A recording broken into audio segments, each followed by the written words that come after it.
You don't want to be using a jack of all trades tool. It's like, no, you buy the specific tool that does this specific thing for this process. And doing those at this scale goes a really long way without spending a lot of money.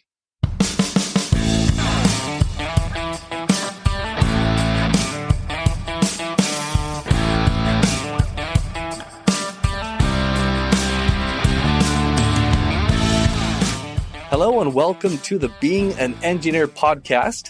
Today we're talking with John Lembke, a manufacturing engineering manager at Scythe Robotics, where he leads the implementation of mass production capabilities. With over a decade of experience driving new paradigm factory digitization, lean manufacturing, and ERP integrations from GE and Honeybee Robotics to Phantom Auto and Seagate, he excels at building high-performance, cross-functional teams and scaling production rapidly. He also holds advanced degrees in mechanical engineering and engineering management, and outside of work, finds joy backpacking through Colorado and tackling endurance challenges like the triple bypass bike ride. That sounds like a lot of fun or torture, depending on your perspective. But John, welcome to the show. Thank you so much for being with us today. Yeah, thank you for having me. It's a pleasure. All right. So you and I got connected initially. I still am actually doing this outreach, trying to research hiring, how engineering managers are finding pre-qualified candidates and going through the hiring process. I think there's an opportunity there to make that process better, specifically for engineers, hiring engineers. But we got talking and you had so much really great insight to share on the topic. I thought, man, he would be a great guest on the podcast. And let's just get all this information out there and share it with everyone. So, John graciously agreed to do so. And here we are. And so I'll start with the same question I always start with all of our guests, John, which is, what made you decide to become an engineer? I would say that I'm really fortunate and different from a lot of my friends that I knew since I was in high school. That this is what I wanted to do. I really loved my technology classes in school. I spent a lot of time building things. My dad was a tech teacher, so he did a lot of woodworking. We had a really good wood shop. So we also my parents owned an ice making business, and we had a lot of machinery and equipment that I was around every day. So it was very natural and very, I would say, early that I knew that I wanted to go into mechanical engineering. That's cool. An ice making business, no pun intended. Yeah. When you were around all of that machinery, did you have opportunities to like fix or maintain things? Yeah, it broke down all the time. And since it was at the same place where we lived, we did a lot of repairing broken equipment. Very cool. Almost like living on a farm where you've got all these equipment that you have to fix. An ice farm, I guess. Yeah, there's a picture of me when I was like 2 or 4 years old holding a bag of ice, walking around with it. My parents had. Slung all over your shoulder, some child labor going on there. All right. Well, you have quite a bit of experience hiring engineers. And so I'd like to start there, and then we'll branch off and get a little more general, maybe the second half of the interview. But let's start with the hiring. Speaking of recruiting and onboarding and just like finding good qualified engineers, what are some of the best practices that you've come across for building these high-performing teams? I was fortunate in that I had a really good professor, had really good insight at CU Boulder. His name was Professor Moore. And one of the things that I do every time that I learn from him is to, if you can imagine, putting together a histogram of all the skills of your team and all the skills that you need. And you draw up a bar of like, hey, I've got a lot of CAD design capability, and we've got people who are good at project management. A lot of people are good at designing production lines, but we're weak in, let's say, Python programming. That you really want to have across your whole team the proper level of skill for each of the things that you need. And when we go into hire somebody, the first thing you do is paint the picture of what this person needs to be good at. If we look at where we're the most efficient, you say, all right, I need them to be good at designing a production line, or I need them to be good at developing test equipment. And that helps you write up your job description and get the right people to apply. And then when people start to interview, it's really clear you have your ideal for everybody to think about, and you'll interview people and people that aren't a good fit, they may be like, oh, that person's awesome at all these things, but it's not what we need. It helps us very quickly say, I know they're really good at these things, but that's not what we need. And it feels okay to do that because they're not the person that you're looking for right now. So it really starts with defining, being very clear and intentional about the skill set that you're looking for. And then as you come across the engineers, you compare them against that skill set, really looking at, what's the impact that the individual can have on the organization. Mm-hmm. Yep. And one of the things that does go a long way too is motivation. People that are self-motivated, is very hard to find. And I can see how that would be a really effective tool, because I've been in plenty of interviews myself, and sometimes the people I'm interviewing, I like on a personal level. They just seem like someone I'd get along with, I'd have fun working with. And I think if you're not being really clear and intentional on those specific skill sets that you're looking for, it can be easy to fall into that trap of, like you said, oh, this person's great.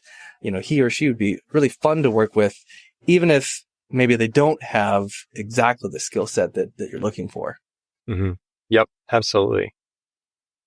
Yeah.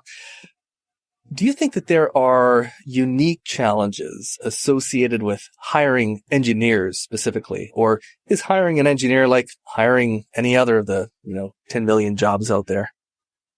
I think, like any job you can hire for, you're going to run into things that are unique. If I'm going to overgeneralize, especially when you have engineers that have just come out of school, they've been conditioned to have a problem, work on it by themselves for several days, and then turn it in. And it is definitely hard to say, is this person going to be able to stop doing that and work collaboratively? Or have they learned how to, if they're later in their career, have they learned how to work well with people? And it can be pretty tough to tell how well they work with other people in the interview process.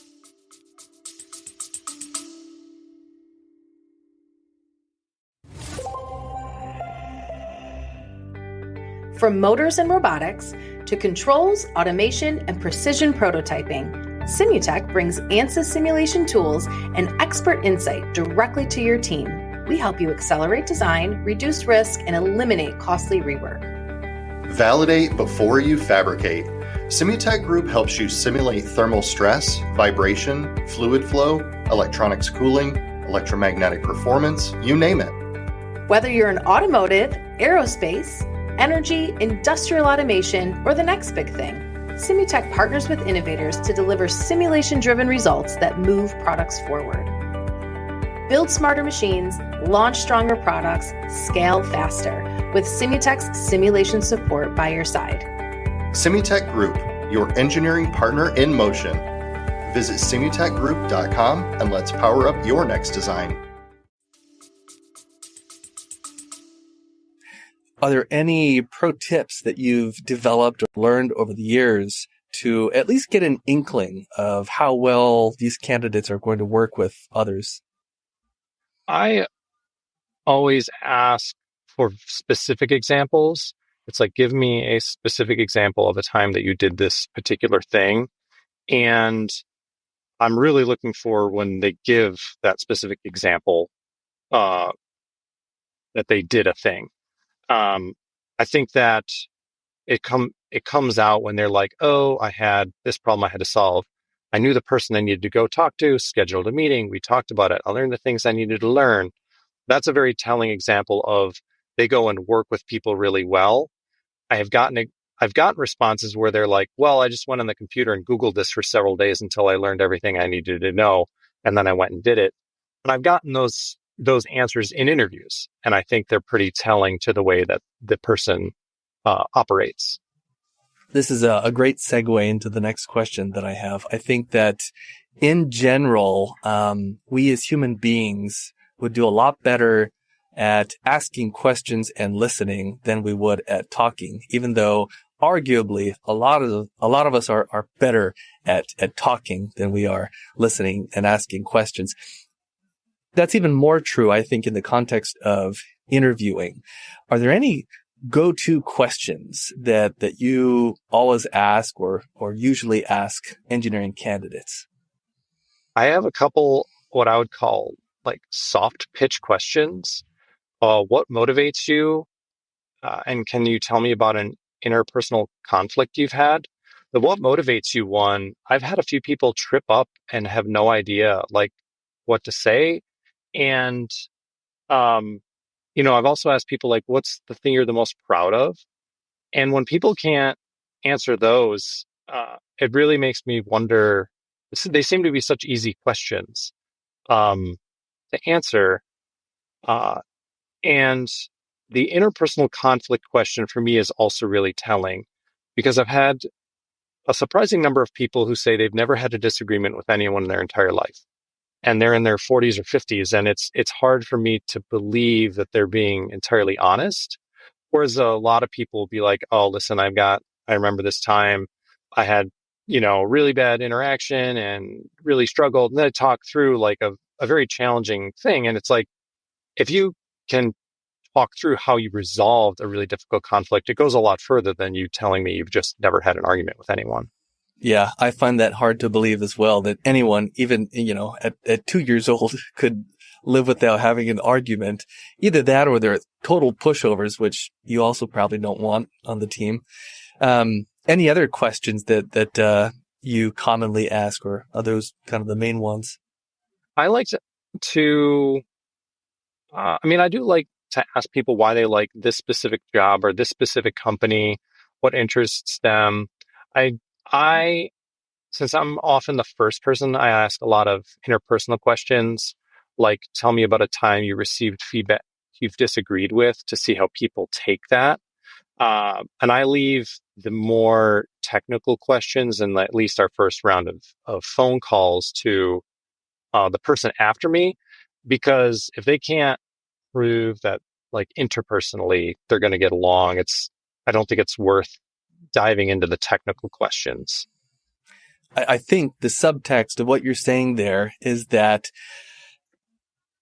your engineering team members have to be, I don't know if good people is the right word, but have good communication skills, have good soft skills, be easy and pleasant to work with before you'll even consider hiring them as an engineer. It's almost, I'd say, as or perhaps even a little more important than the technical skills. Am I saying that right, or how would you put it? Yeah. In my first phone call, I only ask usually one technical question. In the most recent ones, I just asked them to tell me about a thing they designed in CAD. Everything else is interpersonal because I'm trying to make sure that they're going to fit with the people they have to work with. We have a bunch of techs they have to work with, and we have, engineers they have to work with. And I think it's the quickest way to reduce the sort of selection of people, in my opinion. Because if you could be super brilliant, but if you can't work with the team, it isn't. You're not the right person if you can't work with the group. I agree 100%. Everything that we do is with and through people. And so if you can't get along with people, chances are you're probably not going to be very successful in a team environment anyway. Mm-hmm. What are some of the common mistakes you think that especially newer, less experienced hiring managers make? The big one that I see is people hire people like themselves. They have all the same strengths as me, all the same weaknesses, and I really like that person. Another one is they have very bad job descriptions. They can't they can't explain what they're looking for. It's like, what do you need the person to do?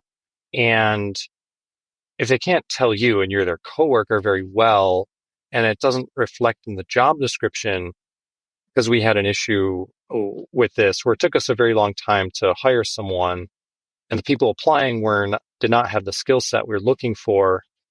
That is a tough one when you're not really sort of casting the net in the right place to get the right candidates to apply. That's a great point. So looking at it, not so much from the candidate side, but from the hiring manager writing the description, are there any tips that you can share or strategies that you found effective to very clearly, concisely define the skill set or the impact of the role that you need filled? I think about naming a specific project. You look at a thing where you know you're deficient that needs to get completed, and this is what I did with one of the engineers on my team. It's like we walk the production floor, and it's like, well, what are the 1 to 3 projects that are most important? It's like, we need, this is must do, this is must do, and this is must do. Okay, what are the skills this person needs to have to get those done? What are the most important skills? And then we went and wrote the job description and had a meeting, discuss, like, this is what the person has to be capable of because we need them specifically to do those.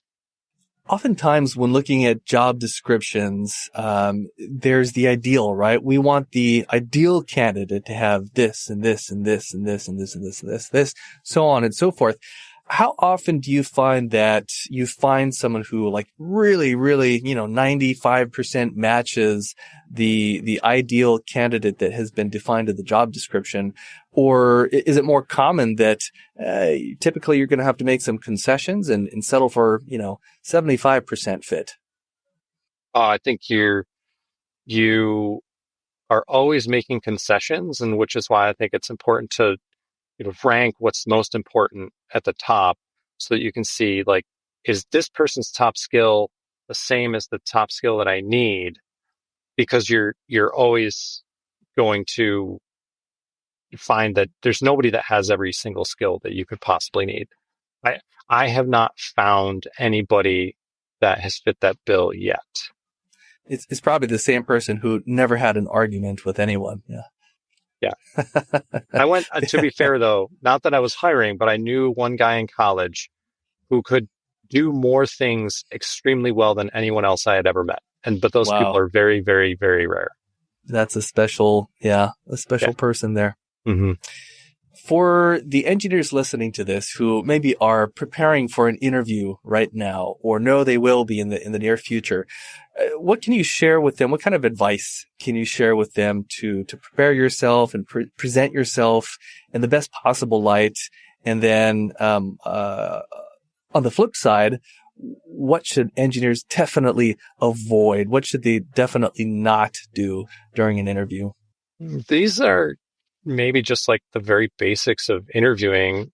I'll assume that these are, kids fresh out of college, but your responses really only need to be 90 seconds to 2 minutes. I'm a big fan of the STAR interview method, where you describe the situation, task, the action you took, and the result, and tell me that in 2 minutes. That really concisely sums it up. And then if I have questions, like, we can dive into a deeper conversation. And I think, making sure that you can talk specifics is pretty key, that you're doing that and not just generalizing, well, in that situation, this is what I would do. You got to make sure you're specific. Terrific. Anything on the flip side of that maybe you've seen candidates do that is a big turnoff or a red flag? I have had a few people who talk a lot. Like, I've asked a question and they'll spend 10 minutes and not answer the question. I actually find it fine if you give a short response and be like, is this what you're looking for? To clarify, like, am I on base? I find that really refreshing. I think some of the others are, if you don't know anything about the company at all, that's not good.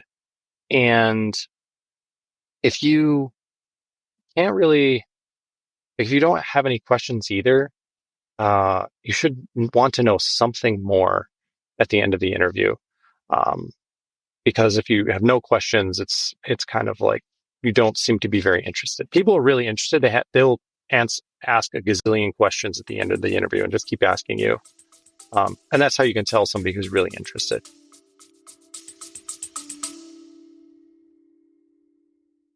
The Product Development Expo, or PDX, is your chance to learn from subject matter experts providing practical, hands-on training for dozens of different engineering topics.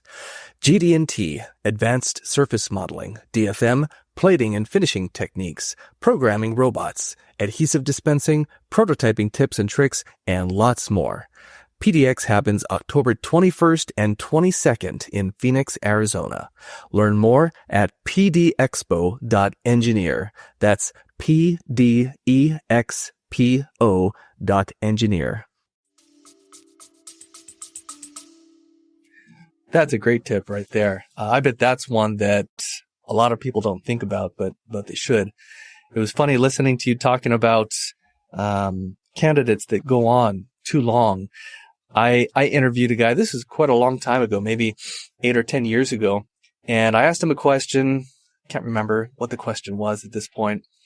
And he started talking, and he may have answered the question, but he just kept talking and kept talking and kept talking. And at a certain point, I looked at my watch and I just thought to myself, I'm just going to let this guy go because I'm interested I already know at this point he is not a fit, but I'm so curious about how long he'll keep talking until he talks himself out. And it was 20 minutes. This guy talked nonstop for 20 minutes, didn't pause to ask if I had any questions or clarify, just nonstop rambling for 20 minutes, and thanked him for his time. And that was the end of it. But it was incredible. I remember being so shocked that anyone could do that. There's a few people, that I've run across like that. It's funny. Engineers usually don't have, the gift of gab, but every now and then you run into someone. Well, let me take a short break here and share with everyone that the Being an Engineer podcast is brought to you by Pipeline Design and Engineering, where we don't design pipelines, but we do help companies develop advanced manufacturing processes, automated machines, and custom fixtures, complemented with product design and R&D services. You can learn more at teampipeline.us. The podcast is also sponsored by The Wave, an online platform of free tools, education, and community for engineers. You can learn more about that at thewave.engineer. So today we have the privilege of speaking with John Lembke. So John, I'm going to take the conversation a little more general now, go beyond just the hiring topic. Let's talk about ERPs a little bit. First of all, can you tell us what is an ERP and how is it used by manufacturing teams? Sure. It stands for Enterprise Resource Planning. The big, super famous one is SAP, which I don't know what that stands for, but it covers finance, the purchase orders from customers, purchase orders you send to suppliers, manufacturing. It can handle shipping and quality and field service. It's really the heart of what runs your company. So, you get money from customers that place orders, right? So that's how you get your money in, and then you send money out when you place purchase orders. And they are definitely huge behemoths to implement because it touches so much, and the financial information in them is really what you get audited if you're a publicly traded company. So they have to follow a lot of rules and laws. So it is a lot of it's a lot of important things that need to be done right when you implement them. And I'm assuming that ERPs are generally used at larger companies where there's a significant operation occurring, not, mom and pop job shop type areas. No, I have a friend who runs a Swiss machine shop, and he's one person, and he has one. Oh, I think interesting. it's called Pro Shop, but he's like, it makes my life so easy. It's very inexpensive. They're not all big and full blown and expensive. His is specifically made for tiny machine shops that are just a few people, but it Terrific. takes in orders and sends out purchase orders and runs his production floor of just him and Fantastic. his machines. Okay. Oh, that's great. I didn't realize that actually. Whenever I've thought of ERP in the past, I thought of a large corporation. Within the world of manufacturing acronyms, there's also MES, the Manufacturing Execution System. We've worked a lot with those, integrating custom pieces of equipment and automation. So MES is typically dealing with data acquisition. It's looking at uptime, downtime of different machines and stations. That's completely separate from the ERP, or are there connections in between them? There's definitely a connection, but ERP companies will tell you, we don't do that. You got to get an MES. Usually they will have so the one that we implemented has basic functionality. It's very manual, but you can make stuff on the production floor and process it. But when you go with an MES, like you get screens and barcode scanning and all sorts of intelligence and recording capability. And then there's, you write code so that they talk to each other well, but they're two distinct pieces of software. And the people that make them are usually two different software companies.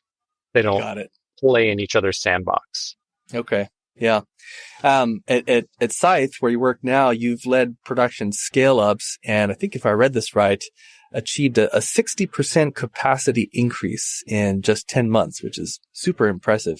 Can you talk a little, without sharing anything confidential or proprietary, of course, talk a little bit about that? What were some of the strategies that you incorporated, and how did you increase capacity 60% in just 10 months? When you're really small in the volume, it's easy to get big percentages. We went from 5 robots a week to 8 robots a week. So the percentage looks really exciting, but it is really tough. To be honest, increasing quality is one of the two top things. You have a lot of quality problems right in the beginning in a startup. And I don't know how deep to get into this, but had one of our data engineers pipe information into a Tableau dashboard so we could rank all of our quality problems. You look at the biggest one, you put in a concerted effort, you solve that, look at the next one, solve that. And after a few months of knocking down the big quality problems, made a huge impact. The other thing, we had a vendor supplying sheet metal parts that just didn't have the capacity. So I helped, went out to a vendor I've used in the past, helped onboard those guys, and then specializing the workstations and buying specialized tools. You don't want to be using a jack of all trades tool. It's like, no, you buy the specific tool that does this specific thing for this process. And doing those at this scale goes a really long way without spending a lot of money. As you've scaled up production, whether at your current company or previous roles, can you think of either a failure or a roadblock that you encountered and how you responded to it? You can use the STAR method here if you'd like. Yes. So I will use an example from an aerospace company. We were making rotor shafts, and you have to grind the rotor shafts to a very precise diameter. And it's like 0.2 of an inch diameter. And we had to make a choice because we went to buy a machine and they were sold out. By the time we got the PO, and they're like, oh, we don't have that one anymore. We have one that's the size up, or it's a 9-month lead time because it's custom made in Japan for the one that you really wanted. And we decided to take the not correct one right away. It turns out that machine wasn't capable. We spent months trying to use it, and it just couldn't do what we needed. And we ended up having to replace the machine. Thankfully, they did a swap. They're like, well, we won't charge you any more money. We will take back the one that you didn't actually want and give you the right one. But that fixed the problem. And in hindsight, you should wait for the right piece of equipment and not take the wrong one, because it was just a long time it took us even longer than the 9 months because we struggled so long making parts incorrectly. That's a great story. Thank you for sharing that one. Are there times or how have you built flexibility into production environments, automated environments? Is it worth doing that? Or, as you mentioned before, is it typically better to just find the tool that does exactly what you want, not try to build a lot of flexibility into the system, and just use that very, very specific tool for a very specific purpose? I think so. I'm going to throw my definition of flexibility, because this is what we did at General Electric. We built many production lines that were short and specialized. So they were inexpensive because they didn't do a lot of different things. And we would just, not every production line was staffed all the time. So we would just move people to whichever production line had demand. And that was the cheapest way to go. The plant had flexibility, but each particular line was specialized and not flexible. And that was the cheapest way for us to meet demand and be flexible plant-wide. So instead of building a giant system with 1,000 knobs that you could all turn on or off, that would have been very expensive and maybe cumbersome to use, instead, the approach was, let's build a group of much smaller, dedicated, specific lines, and we'll just turn them on as and off as needed. Yep, exactly. Nice. That's great. When you are managing a production environment, what are some of the manufacturing KPIs that you look for to understand how well production is going? Once you get up to bigger volume, units per labor hour is a pretty standard one. How much time does it take per unit in order to get out?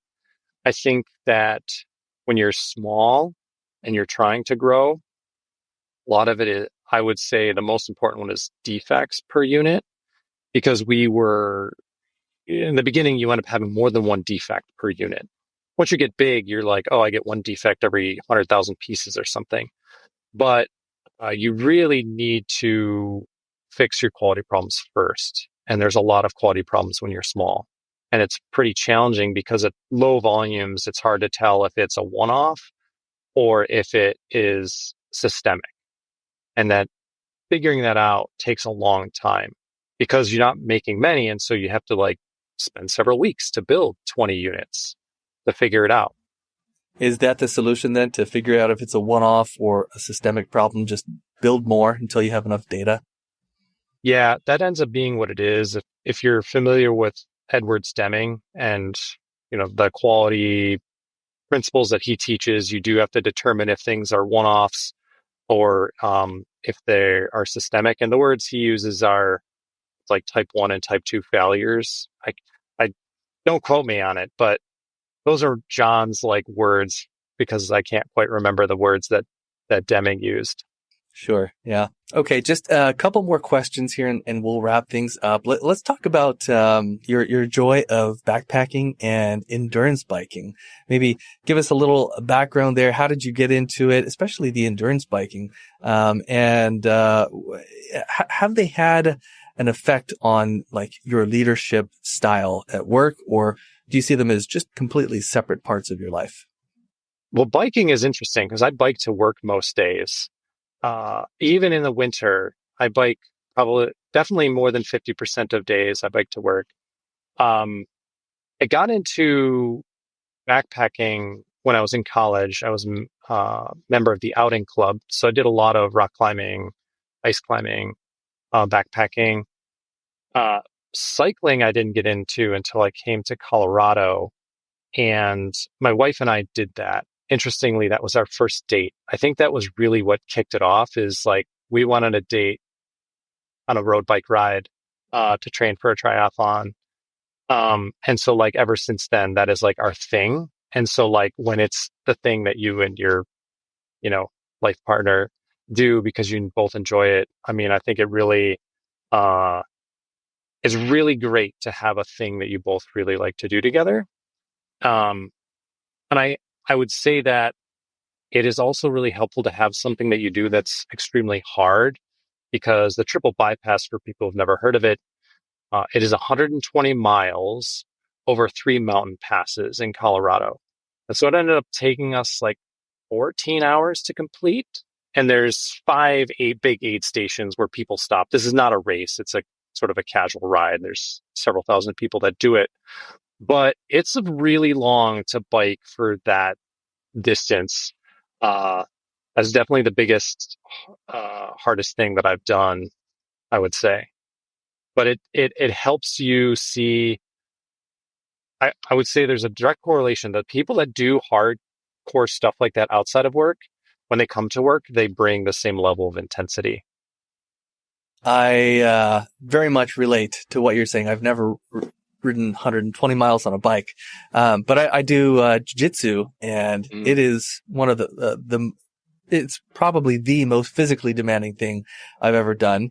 And part of it is mental, right? Someone's trying to choke you out, and it's uncomfortable, but you can still breathe a little bit, and convincing yourself that you can not tap out at that moment, but that you can push through it and maybe even get out.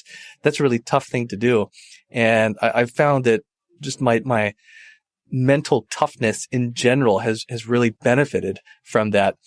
Going back to your biking experience, I'm curious, when you're riding 120 miles, how are you fueling your body during that time? This is probably like a product plug if I say it, but that's okay. Yeah. Hammer Nutrition has like stuff you mix in with water that, provides fuel. And I would definitely say that stuff has been fantastic, because you need something that you can digest quickly. And I think my watch or whatever, Strava, said I burned 6,000 calories that day, which is like really difficult. Like you can't easily eat real food and eat that many calories, especially while biking. You have to like cheat and eat stuff that's different. So you end up eating like the goo that's just like sugar and like gooey format, How did your body feel at the end of that 14, 15 hours? To be honest, thankfully I did not feel like absolutely awful, right? Like we stopped at the break aid stations where they had food for like half an hour at a time and relaxed. So you're really doing like 2 hours at a time and then taking a nice big break. So I felt really tired, but thankfully I was not like injured in any way. I was not like unable to walk for the week or anything.